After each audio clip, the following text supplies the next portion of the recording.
예, 국정원은 최근 시진핑 중국 국가주석 방북 때의 영상 등을 통해 김여정 노동당 제1부부장의 위상이 크게 올라간 반면 김영철 당 부위원장의 위상은 하락한 것으로 보인다고 밝혔습니다. 네, 이번 주말에 방한하는 트럼프 대통령이 DMZ를 방문하게 될지 관심이 쏠리고 있는데 청와대는 남북미 3자 정상회담 계획은 없다고 선을 그었습니다.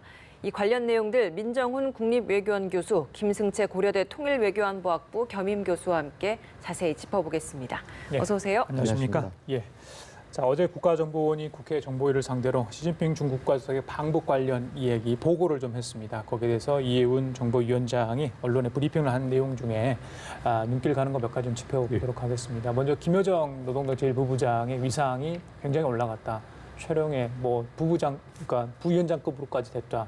그 기록 영화랄지 이번 방북 기간에 보여줬던 그런 모습을 보면 좀 달라진 건 달라진 것 같습니다. 근데 지난번에 근신설 얘기도 나왔잖아요. 예, 이게 어떻게 금방 바뀔 수가 있는지 모르겠어요. 글쎄요, 금방 바뀌었다고라고 말씀드리기 또 보다는요. 일단 하노이 회담, 그러니까 싱가포르 회담부터 하노이 회담까지 이렇게 북한 측으로도 굉장히 숨가쁘게 달라오지 않았습니까? 그래서 하노이 회담 이후에 계획했던 예상했던 성과를 얻지 못했기 때문에 아무래도 내부적으로 어떤 좀 돌아보고 다시 평가하고 이제 결속을 시킬 방안이 좀 기간이 필요했던 것 같아요. 그래서 몇 달 동안에 거쳐서 이제 김여정 부부장도 그러한 기류에 부합해서 좀 근신을 했던 것이 아닌가. 그렇다고 해서 무슨 징계를 받다 이런 부분보다는요. 조용하게 내부적으로 북한 내부적으로도 이제 공조라든지 아니면 이제 평가라든지 그리고 앞으로 어떻게 이제 북미 관계를 더 지속해 나갈 것인가 이런 부분들에 대해서 이제 공과 과 그리고 내부 평가 그리고 결속을 위한 방안들이 다 논의됐다고 생각을 합니다. 그래서 최근에 이제 북미 관계를 재개하겠다는 신호가 나왔다는 것은 이러한 내부적인 정비라든지요 결속이 끝나고 다시 이제 재가동되는 분위기인데 그런 과정에서 김여정 부부장이 아무래도 이제 백두혈통이라는 부분도 있고요. 그리고 이제 그 준비 과정에서 김정은 위원장을 도와서 굉장히 많은 역할을 했기 때문에 그러한 부분이 높게 평가받아가지고 이제 그러한 입지가 강화된 것이 아닌가 그렇게 생각하고 있습니다. 이 김여정 제1부부장이 하던 역할은 현송월 단장이 하게 되고 김영철 부위원장의 위상이 다소 낮아졌다라는 또 평가를 내놨어요. 이건 어떻게 보셨습니까? 국정원에서 지금 그렇게 평가를 내놓지 않습니까? 국정원이 많은 일을 하고 있기 때문에 맞지 않나 생각되는데 김영철 노동당 부위원장이 이제 공항에서 시진핑 주석이 왔을 때 환영 행사할 때 나왔었고요. 또 집단 취재할 때 나오지 않았습니까? 그런데 이제 지금 문제는 이제 북중 간의 문제가 상당히 좀 중요하고요. 또 하나는 2차 하노이 회담의 책임 문제도 조금 좀 거론해야 될 필요가 있는 그런 상황입니다. 그래서 그런 상황에서는 김영철 위원장의 역할이 상당히 좀 줄어들었기 때문에 그런 부분을 좀 얘기하지 않았나 생각되고요. 근데 북한의 지금 인사 개편의 특징을 보면 언젠가 다시 또 올라올 수 있는 가능성이 상당히 많지 않습니까? 특히 2인자 자리에 올라갔을 때는 상당히 위험합니다. 지금 저희가 최룡해 최고인민회의 상임위원장, 우리나라 말하면 국회의장격이죠. 그 상임위원장도 2인자라고 지금 평가가 나오고 있는데 북한에서 2인자라고 하는 건 사실은 없습니다. 그렇기 때문에 2인자라고 평가받는 인물이 좀 힘이 세지면 곧바로 변경할 수 있는 가능성도 많거든요. 그런 입장에서 본다면 지금은 상당히 떨어져 있지만 남북 정상회담이 전개가 된다거나 또 새로운 상황 변동이 일어나게 되면 다시 컴백할 수 있는 가능성도 있습니다. 사실은 그게 이제 지방까지 내려갔다거나 그럼 좀 덜한데요. 일단 중앙무대 평양에 있다고 하는 사실이 좀 알려지고 있는 거 아니겠습니까? 그렇다면 컴백 가능성도 저희가 생각할 수 있다 그런 생각인데요. 현재로서는 지금 많이 떨어져 있다는 게 올바른 판단인 것 같습니다. 김여정 제1부부장 얘기를 하면 김정일이죠. 국방위원장의 여동생 김경희가 있습니다. 상당히 많이 위상이 높아졌었잖아요. 그렇습니다. 그래가지고 추락 몰락 과정도 있었고 북한에서 경공업상 장관을 저는 했습니다. 그 장면이 떠오르거든요. 그래서 김여정 제1부부장이 과연 북한 내에서 어느 정도까지 입지를 확실하게 굳힐 수 있을 또 김정은 위원장은 또 여동생이 얼마만큼의 어떤 권한을 줄 수 있을지 그 부분이 좀 저는 개인적으로 궁금하던데요. 김여정 지금 저희가 얘기하고 있는 게 부위원장 나오고 있습니다. 노동당 선전선동부 제1부위원장이 있는데요. 부부장이 있는데 제가 볼 때는 큰 권한은 갖지 않을 것 같습니다. 왜냐하면 지금 이제 그렇게 되면은 문제는 김정은 위원장한테 얘기를 직언할 수 있는 권한은 있겠지만 공식적으로 그런 권한이 비대해지게 되면 또 문제가 발생할 수 있다고 생각하는 겁니다. 그렇기 때문에 제가 볼 때는 백두혈통이라고 하는 차원에서는 김정은 위원장이 철저하게 자문도 구하고 의지를 하고 있겠지만 실질적으로 북한 내부에서 권력이 커져가는 부분에 대해서는 견제를 할 가능성도 있습니다. 그래서 예. 저는 그런 한계가 있다고 보고요. 뭐 현성월 단장이 그 의전 어떻게 보면 의전실장 뭐 비슷하게 된 건데요. 근데 그거는 뭐 그 지난번 잠깐 말씀이 드렸습니다만 어떻게 보면 김여정 지금 부부장이 조금 좀 밀린 듯한 모습이 보여지는 건 사실입니다. 왜냐하면 김정은 위원장 바로 옆에 있어야 되거든요. 그래야 모든 얘기가 쉽게 가는 거고 그런데 제가 볼 때는 뭐 우리나라에서 그렇고 다른 나라도 마찬가지입니다. 최고 정책 결정자는 옆에 바로 있어야 힘이 많이 실리는 거 아니겠습니까? 저는 그래서 조금 밀린 게 아닌가라는 생각이 듭니다. 예.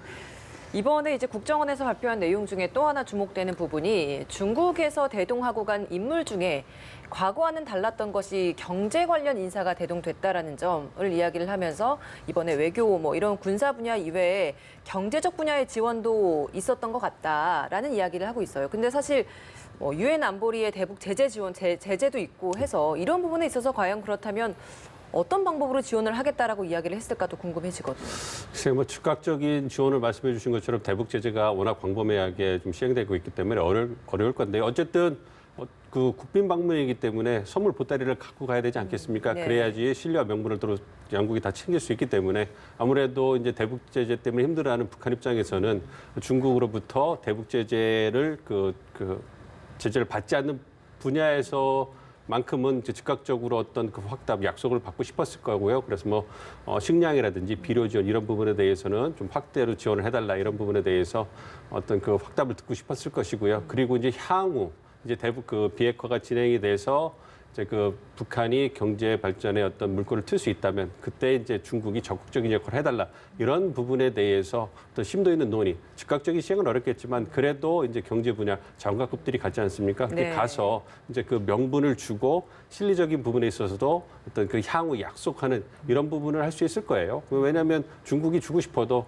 미국이라든지 한국이라든지 국제사회가 대북 제재에 대해서 보는 눈은 굉장히 강경하거든요. 이런 부분을 중국이 현재 국제사회의 위상을 본다면 그런 거를 어기면서까지 중국을 도와줄 명분이나 신뢰는 없다고 보기 때문에 그래도 여하튼 북중 정상회담을 통해서 국빈 방문을 했기 때문에 뭔가 선물 보따리 제한된 수준이지만 선물 보따리를 주기 위해서 또 대규모 수행단을 이끌고 간 게 아닌가 이렇게 좀 보고 있습니다. 예, 북중 정상회담 전과 후에 가장 관심을 끌었던 게 이 트럼프 대통령과 김정은 위원장의 친서 교환 아니겠습니까? 그렇습니다. 직후에 이제 뭐 사진까지 통해서 노동신문은 공개를 했었는데 예. 어제 이제 트럼프 대통령이 다시 한번 확인을 했어요. 예. 본인이 보낸 거 맞다 이렇게까지 이야기를 했는데 예. 친서 내용을 저희들이 모르니까 굉장히 답답해요. 사실 두 분 다 공개를 좀 했으면 좋겠는데 예. 추가 만남에 대한 언급이 있었냐 이렇게 이제 기자들이 트럼프 대통령에 물었더니 아마도 있을 수 있다. 네. 정말 애매모호한 이야기인데요. 예. 어떻게 뭐 보십니까? 직접 만나자 이런 것도 뭐 그 얘기가 될 수 있습니다. 추가 만남으로. 하지만 반대로 생각하면 내가 예를 들어서 영변 얘기만 지난번에 했었는데 앞으로 영변 플러스 알파 얘기도 할 수 있다. 이런 얘기를 만약에 김정은 위원장이 트럼프 대통령한테 보냈다면 그것도 또 다른 만남을 말할 수 있는 거 아니겠습니까? 왜냐하면 그걸 미국이 요구를 해왔기 때문에요. 저는 그래서 저도 모르는 건 뭐 지금 두 앵커 보면 뭐 김 교수하고 다 마찬가지입니다만은 그럼에도 불구하고 예. 그런 생각이 좀 드는 거죠. 그래서 저는 지금 영변 플러스 알파에 대한 입장이 조금 얘기가 좀 된 것 같고요. 그런 것들이 시진핑 국가주석을 통해서 보증을 좀 서 있는 것 같습니다. 그래서 지금 상당 부분 이 얘기 뭐냐면 2월 달에 하노이 회담을 했을 때 김정은 위원장이 상당히 당황하지 않았습니까? 이제는 내부적으로 그 문제를 어떻게 조율할지에 대한 입장 정리가 북한으로서는 된 것 같습니다. 그리고 앞으로 이런 문제가 나왔을 경우는 어떻게 대처하겠다라고 한다거나 아니면 이 문제에 대한 해결책에 대해서 적어도 우리는 이 정도 선까지 내놓을 수 있다라고 하는 것이 북한 내부적으로는 결정이 좀 된 것 같습니다. 그렇기 때문에 지금 얘기가 나오고 있고요. 이렇게 되면은 북미 정상회담이 가는 데는 상당히 좀 순조로운 발판들이 지금 마련이 되고 있다 이런 생각도 듭니다. 그러면 만나게 된다라고 하면 그게 좀 언제쯤이 될까요? 저는 뭐 한 가을쯤 되지 않을까 생각됩니다. 금년 그때 가을 뭐 그런 정도. 시점이 뭐 계기들이 있나요? 뭐 그 계기라기보다는 실질적으로 지금 이렇게 얘기가 나오면은 만약에 예. 지금 이제 오사카에서 G20 정상회담에서 다시 한번 그 시진핑 국가주석으로부터 얘기를 듣지 않겠습니까? 예. 당신이 만나보니까 어떠냐? 제가 만나보니까 이렇습니다. 라고 이제 얘기가 되면 그것도 의중도 확인하는 거 아니겠습니까? 그러면 중국의 입장은 어떠냐? 중국이 지원하는 게 상당히 중요한 거니까요. 아마 북한의 입장 전달과 더불어서 중국의 입장을 확인하는 자리가 될 겁니다. 그 자리는 트럼프 대통령이에요. 그러면은 중국의 입장이 확인이 되면 그 다음에는 지금 이제 주로 뭐 북한에서는 탑다운 방식을 얘기를 하고 있습니다만은 지금 이제는 뭐 버튼업도 같이 가는 거 아니겠습니까? 그렇다면은 그 이후에 6월 말 이후에 버튼업 얘기가 좀 시작되고요. 네. 그렇게 되면서 가을 정도 되면은 그 얘기가 좀 가지 않을까 생각이 듭니다. 지난번에 하노이 회담 사실 뭐 노딜 끝나면서 김정은 위원장도 사실 체면을 구기지 않았습니까? 북한 내부, 그러니까 주민들에게 뭔가를 설명을 해야지 다시 미국과의 대화 테이블에 나설 수 있을 것 같은데 그래서 있을까요? 이번에 친서 받은 장면을 일부러 공개하지 않았나 이런 생각도 드는데 명분이 좀 필요해 보입니다. 김정은 위원장으로서는요. 그렇죠. 말씀해 주신 것처럼 명분이 굉장히 중요하죠. 북한이 또 전통적으로 명분을 굉장히 중시해온 국가 아니겠습니까? 그래서 어쨌든 하노이 그 회담에서 공동 그 선언문 채택이 실패했기 때문에 이 부분에 대해서 북한은 내부적으로 이제 그 내부 결속을 필요할 명분이 필요했기 때문에 그 어떤 그 결렬의 이유를 미국에 돌려놨죠. 그런 상황이기 때문에 그리고 나서 현상의 변화가 아무것도 없는 상황이거든요. 그러니까 북한과 미국 모두 어떤 그 결렬 책임을 상대방한테 전가하는 그런 그 모양새를 보여주기 있기 때문에 그거를 돌파하기 위해서는 뭔가 명분이 필요한 것이죠. 그래서 예. 그거의 첫 번째 물꼬가 이제 친서가 되는 것이죠. 그러니까 친서 내용이 제가 볼 때 뭐 정상 간에 주는 친서 내용이 그 굉장히 보기는 좋지만 굉장히 짧습니다. 몇 달락 되겠습니까? 그렇기 때문에 거기에 무슨 구체적인 내용이 들어가기보다는 지금까지 트럼프 대통령이 보내준 그 아름다운 친서에 감사하다. 그리고 김정은 위원장이 지금까지 보내준 어떤 비핵화 의지, 어떤 부분에 대해서 노고를 취하하고 앞으로도 우호적 관계를 계속 지속했으면 좋겠다. 그리고 조속하게 한번 만났으면 좋겠다. 네. 이 정도 내용이 있지 않나 싶어요. 그래서 언론에 나오는 것처럼 북한이 하노이 이후에 올 말까지는 한번 대화를 해보겠다 이렇게 얘기했기 때문에 그 부분에 이제 응답을 해줬고 그러한 응답에 대해서 이제 말씀드린 것처럼 북한도 내부적으로 이제 결속이 끝났기 때문에 북미 대화를 다시 한번 하고 싶은데 이제 명분이 필요하지 않습니까? 그렇죠. 그런 부분을 대해서 이제 말씀해 주신 것처럼 대내적으로 봐라. 미국의 대통령이 우리 지도자와 만나기 위해서 이렇게 친서까지 보냈다. 그러니 우리가 안 만나줄 수 있겠느냐. 한번 만나봐 줄 수 있다. 이런 명분을 쌓는 것이죠.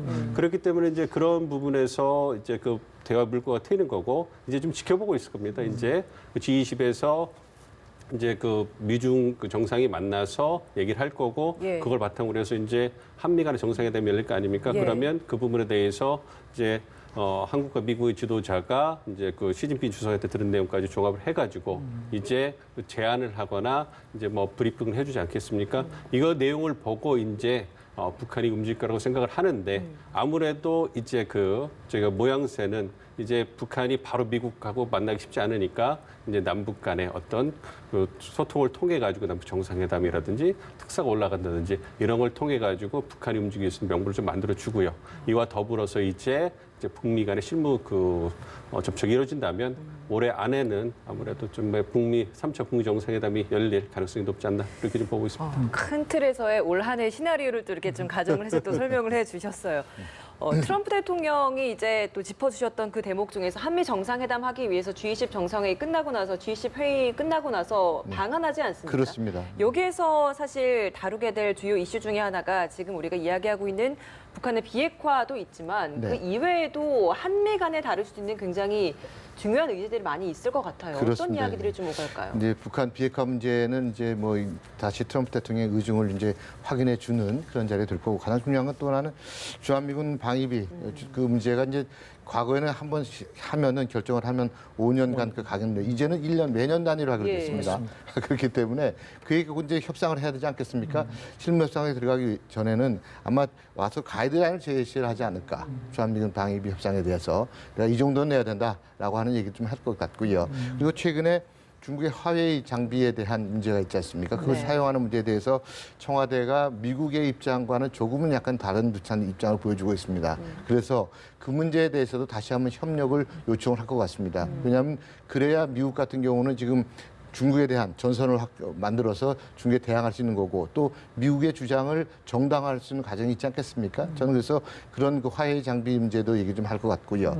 또 하나 경제 협력이 지금 뭐 한미 FTA가 잘 되어 가고 있습니다만 그럼에도 불구하고 트럼프 대통령이 생각할 때는 지금 일자리가 상당히 중요한데 그동안에 많이 뭐 롯데도 갔었고 삼성도 가서 하고 있고 하지만은 좀 더 많은 투자를 좀 할 필요가 있다라고 하는 거고 직접 투자에 대한 얘기도 많이 나오지 않을까 그런 생각이 듭니다. 예, 비핵화, 문제로서. 방위 문제, 또 무역 투자 관련 얘기를 나눌 것으로 이렇게 우리 예상을 해주셨습니다.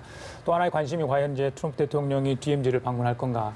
그렇죠. 2년 전에는 가지 못했습니다. 기상이 좋지 않았죠.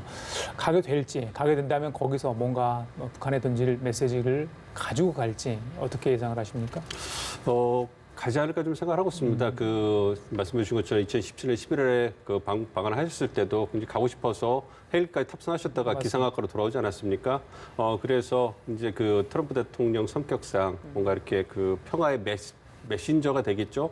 미국의 대통령이 그 DMZ에 가서 과거의 그 미국 대통령들이 한미동맹 공보와 그리고 북한의 핵 개발에 대해서 비난하는 이런 걸 했다면 평화 무드가 좀 그 형성돼 있기 때문에 어떻게 보면 오바마 대통령도 하지 못했던 것을 트럼프 대통령이 평화의 어떤 메시지를 던질 수 있는 거거든요. DMZ에 가가지고 어떤 그 비핵 평화를 위한 노력 그리고 이제 그걸 위해서 김정은 위원장에게 대화를 하자. 이렇게 해서 함께 노력해 갑시다. 이런 메시지를 던지면 그것만으로도 정치적으로 또 보여주는 상징성은 굉장할 거라고 보거든요. 물론 구체적인 방안이 나올 거라고 생각하지 않습니다만 네. 그래도 교착 상태에 있는 현재 북미 관계를 물꼬를 제기하는 데 있어가지고 그런 움직임은 굉장히 의미가 있을 거라고 생각을 하고요. 북한 측으로도 굉장히 좀 기다리고 있지 않나 생각을 합니다. 아까 말씀드린 것처럼 이제 그 친서 내용도 공개를 했고 그리고 이제 DMZ 가서 미국 대통령이 북한 지도자를 만나고 싶다, 대화를 재개하고 싶다 이렇게 메시지를 던져준다면 그리고 평화 무드를 이어가고 싶다 이렇게 던져준다면 굉장히 대내적으로 이용할 수 있는 굉장히 좋은 메시지거든요. 그리고 뭐 그렇게 본다면 이거는 윈윈할 수 있는 메시지이기 때문에 트럼프 대통령이 마다할 이유는 없죠. 그리고 내년 재선을 앞두고 하나하나 대외 정책에 있어서도 조그만 성과라도 하나씩 만들어가야 되는 그런 의미가 있기 때문에 예. 트럼프 대통령 입장에서는 그런 좋은 정치적 기회를 놓치기는 매우 아까울 거라고 좀 생각을 하고 있습니다. 남북미 정상의 깜짝 만남 가능성에 대해서는 어떻게 보세요? 일단 양 정상은 이를 뭐 계획 없다라고 밝히고 있는 상황이긴 하거든요.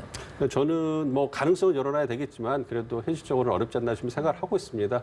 그러니까 기본적으로 현재까지 그 어떤 북미 협상은 양자 협상입니다. 네. 이런 상황에서 그렇기 때문에 우리 정부가 촉진자 역할을 해서 남북미를 끌고 있는 상황이거든요. 이런 상황에서 남북미 그 3자 그리고 다자구도가 공식적으로 형성이 돼버리면 이거는 트럼프 대통령이 정치적으로 받아들이기 쉽지 않을 거라고 생각을 하고 있습니다. 모든 공은 자기가 가져야 되기 때문에 그리고 정치적으로 이어갈 필요가 있기 때문에 그렇기 때문에 그리고 지금 그 북미라든지 남북미라든지 정상이 만나가지고 어떤 내놓을 수 있는 성과물이 없습니다. 그렇게 되면 미국 측으로는 미국의 대통령이 여전히 독재자의 북한 그 지도자를 만나는 것 자체만으로도 굉장한 정치적 양보라고 좀 생각을 하고 있거든요. 그런 상황에서 아무런 준비가 없는 상황에서 즉흥적으로 북한의 지도자를 만나서 뭔가 북한의 지도자를 보통 지도자, 이미지 정치에 있어서 굉장히 올려주는 그러한 그 퍼포먼스를 한다면 예. 그 부분이 미국 측에서는 굉장히 좀 비난 여론도 셀 거고요. 미국 측으로는 실리가 없기 때문에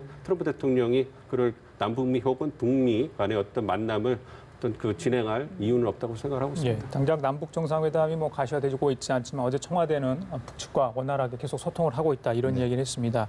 이번 주 일본 오사카에서는 다자 양자 회담이 계속해서 열리지 않습니까? 예. 문재인 대통령도 이제 중국과 러시아 최고 지도자를 만나게 돼 있죠. 예. 지난번에 4월에 이제 블라디보스토크에서 예. 푸틴과 김정은 위원장이 만났고 이번에 그랬고요. 이제 북중 정상회담이 열렸고 예.